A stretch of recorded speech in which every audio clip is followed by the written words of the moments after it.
Welcome back to the Register's Report. My name is John Buckley. I'm the Register of Deeds of Plymouth County.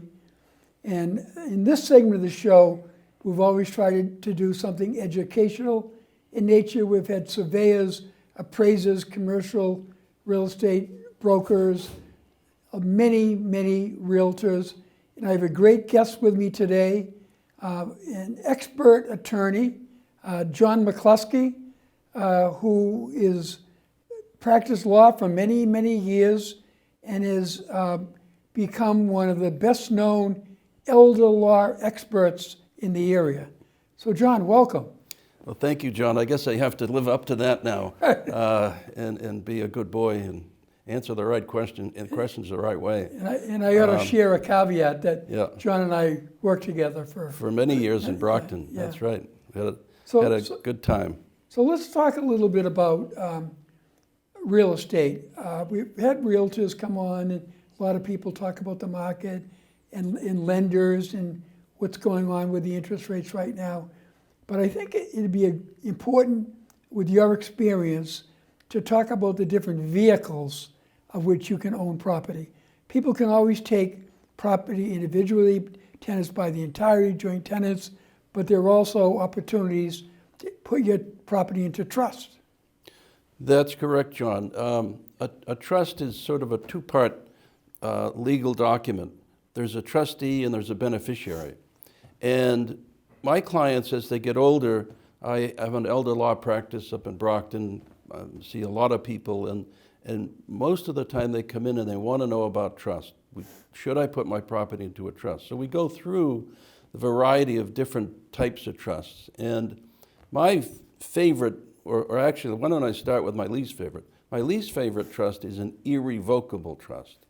And the reason that I really don't like to use it too often is that once you put your property into it, it's irrevocable. So, circumstances change. You can't access the estate. I'm sorry? You cannot access the estate. You cannot access the estate. Yeah. You can't revoke it, you can't change it.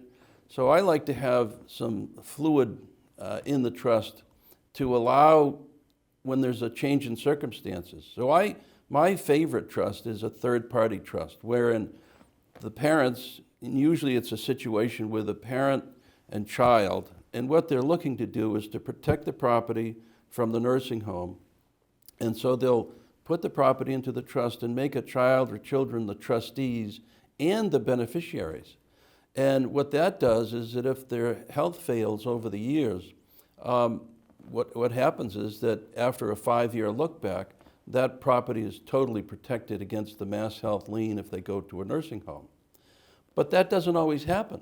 Sometimes they want to sell the home, or sometimes they have a change in the family dynamic. So we have an agreement amongst the beneficiaries, the children, and the trustees, one of the other children, to allow the trustee to change the trust and to revoke it or amend it. Also, keep in mind there's a capital gain tax issue.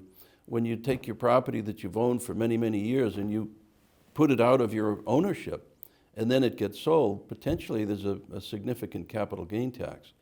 Although I have found in the IRS regulations that if the parent continues to live there and exercises dominion and control over the property, then passes, that even if they didn't have a life estate, it's treated as a step up in basis for capital gain tax purposes as if they had a life estate. So when I put the property into a trust like that, I very often do have the parent retain a life estate just for security, to make sure that they know that nothing bad can happen to them and they won't lose the property. So can you explain to our viewers the purpose and how you create a life estate? Sure.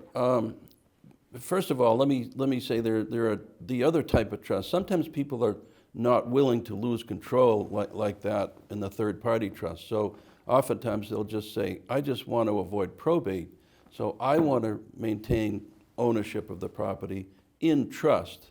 I'll be the lifetime beneficiary, I'll be the trustee, and my children will be the contingent beneficiaries. So, but that type of trust doesn't protect the property from the mass health lien. A life estate is simply a reservation in the deed itself, so that if I deeded my property to you and I reserved a life estate, that would give me the exclusive right to live in the property, exclusive rights to the rents and income if I decided to move out of the property. So all it is a simple one-line reservation in the deed, and I find that the assessor still treats it as though it's your property. They send you the tax bill and life goes on, but you don't actually own the property. And that avoids probate as well.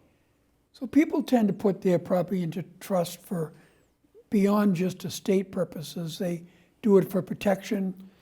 They do it for protection. I'm working on one case right now where this family, the mother reserved a life estate and she ended up in the nursing home on Mass Health. And now the family wants to sell the property. So we've calculated the value of the life estate. Mm-hmm. So Mass Health is going to get a little check next week, a big check actually, almost $100,000, and the lady's 90 years old, and the house is selling for about $500,000. But yeah, when people come in and they're looking to, one, avoid probate, that's a big one, but two, to protect the property from the Mass Health lien. And if you own a property and you end up in the nursing home and there are no exceptions to the regulations wherein we could, perhaps if you had a disabled child, for example, that disabled child can benefit from the home, benefit from assets, and you won't lose them. But not everybody has that, and you know, thankfully. So you have to look ahead, and you have to do it young enough so that you know, you got a 5-year look back. Yeah, there are always those tensions between the control issue, the issue of, you know, just the generals who are making that final decision. And people do talk a lot about irrevocable trust. They do talk a lot about irrevocable trust. That's what happens. I mean, that's the first question. Can I get an irrevocable trust?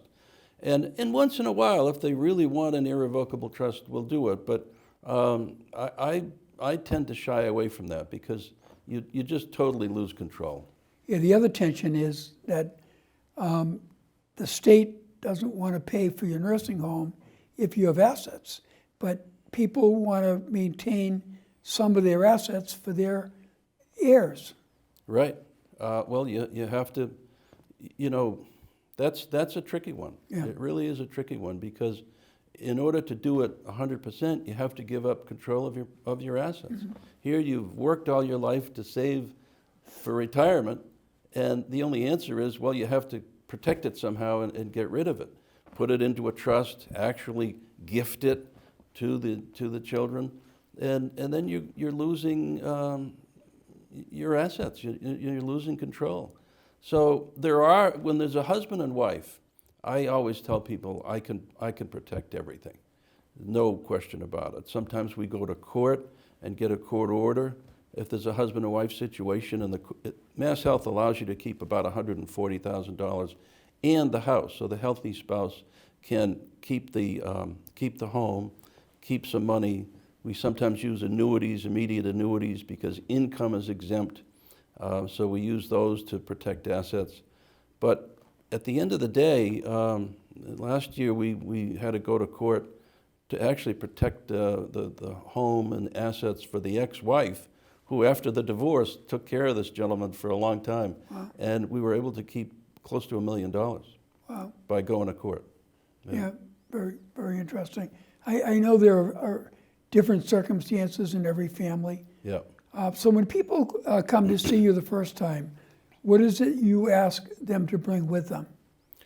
Well, I send out a questionnaire first, okay. and I don't make it too complicated because, quite frankly, it's the deer in the headlights when they get a long questionnaire, and I just get a general feel for who the family members are, where they live, and I can spot things when sometimes you see different things about just on the sheet, and I can tell what the family dynamics are. And oftentimes I'll meet with the parents and the children. Depends on how old they're getting. But I have a simple questionnaire. We either mail it or email it, and we get it back beforehand, and I go through it, and just so when I walk in the door, I know them.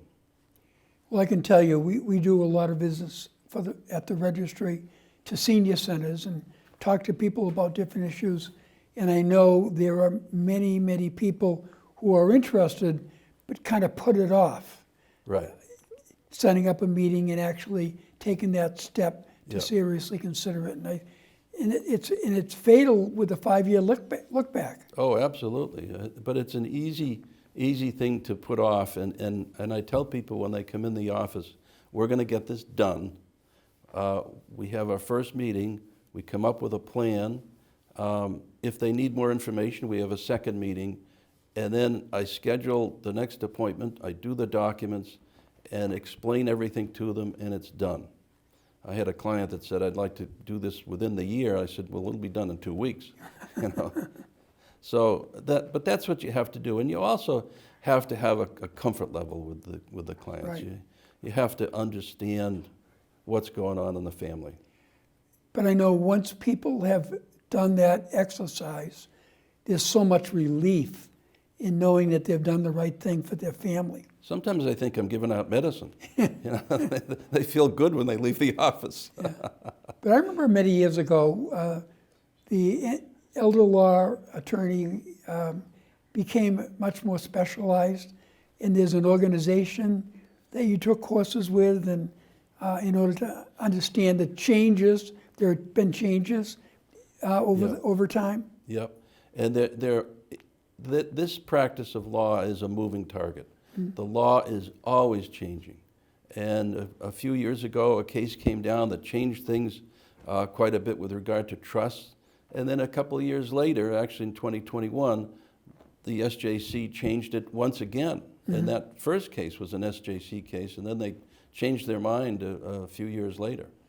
I know the clerk of courts, Creedon, when he was the Senate chair of Judiciary, was very active in seeing that those protections remained in place. Yeah, in fact, Massachusetts has what we call the Mass chapter of National Academy of Elder Law Attorneys. Okay. And they gave Senator Creedon an award for all of the work that he had done.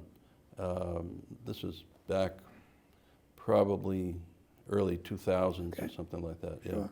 Right. Yeah. So where does all this go in the future? Well, you know, my phone keeps ringing off the hook because everybody's getting older.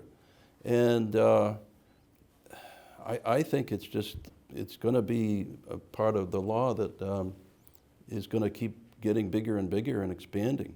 Mm-hmm. People are very concerned about losing their assets. Yeah. Right. So you're very much on the ground in the real estate market. What trends have you seen over the last couple of years in terms of the way people look at their property, what they're doing, you know, the slowdown that we're seeing now? One of the things that I find concerning is that although their homes are valuable, people don't know what to do, because if they sell their home, the next house is going to be equally, valuable or more. And it's difficult for people now, I see, to make a move, especially older people. And then, part of the problem is we've collected so much stuff over the years, it's hard to move. I understand You probably that. just went through I understand that, yeah. Yeah. Yeah. A lot of old trophies and sports jackets that you have to part with. You got to get rid of everything. Yeah. Yeah. Great. So let's talk about your other role. One of the things that we just did a program here at PAC TV was with the County of Donegal. Yeah. And the County of Donegal is a leader in the business of kelp farming. Yes. And I know in your other hat that you've worn over the years, you've been a leader in the oyster development community.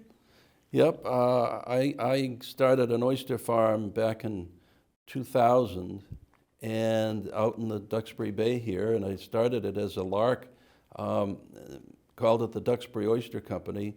Of course, Island Creek is out there, and many other hardworking farmers that there's probably about 30 to 35 farmers in the bay. That's just in Duxbury. It was interesting in my role because oftentimes we'd have legal problems. I remember one time Skip Bennett came to me and he said, I can't get the Division of Marine Fisheries to allow us to sell a 2.5-inch oyster. And he says, those are the best oysters. And they are, they're perfect. And I said, well, you know where the State House is? And he said, sure I do. I said, well, I'll meet you there on Friday. and we walked around and ended up meeting up with Tom Coulter. And he asked me, he said, John, would you write a letter to the Division of Marine Fisheries from the House and the Senate, and I'll get everybody to sign it. And before you know it, we're selling 2.5-inch Well, oysters. that's interesting. Yeah. Yeah. There was a thing going on with Division of Marine Fisheries a couple of years ago, and they were trying to change some of the regulations, and everything was being done by Zoom. So I got on the internet and I got people to go to the meeting by Zoom, and I remember the Marine Fisheries people saying, well, how many people are at this meeting? And the guy who got the meeting going, he says, 75. And I also know, before we start to wrap it up, that you've been very involved in the Pilgrim release into the ocean.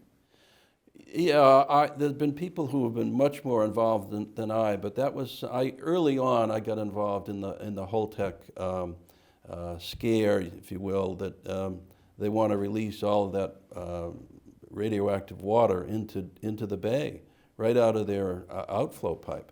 And they say won't cause any problem. Well, you know what? If you knew there was radioactive water going into Duxbury, Kingston, and Plymouth Bay, you'd probably buy your oysters someplace else. Right. So just that alone.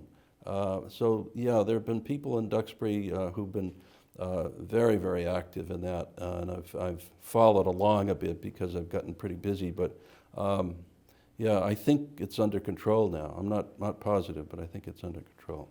Yeah. So any big changes you see in the real estate activities going forward with, some of the changes in how people do business? Well, we don't go to closings anymore. Right. We do everything. If you're selling your property, I get you to sign the deed. We get it and send it off to the closing attorney. I'm very leery of wires, sending money Right. via a wire. We hear all sorts of bad experiences. Even checks have become an issue. There was an article in the Globe the other day of, I think they call it washing a check, and there's chemicals that they'll put on the check and change the payee and change the amount. Boy, I haven't heard that yet. Yeah. Yeah, it's become a big problem. Wow. Yeah. Yeah, fraud is not as prevalent as a lot of people think so, but change in technology can allow that. Yeah, you can't wire, you can't email wiring instructions. Yeah. They get intercepted, get changed in a very slight way. Someone will open an account in some other bank, and you're done. You're gone. Yeah. Right. Yeah. Yep. Well, you've been practicing for many years. You've seen the ups and downs of the real estate market, and you've found yourself a really important niche Right. by protecting seniors and how they handle their property. Right. And I'm very comfortable in that practice. I enjoy it. I don't like to go to court much anymore because I don't like a 40-year-old judge telling a 70-year-old guy what to do. Yeah, that wouldn't go over well. Well, thanks, John. Thanks for coming Yeah, on. my pleasure, John. Great. Thanks for having me.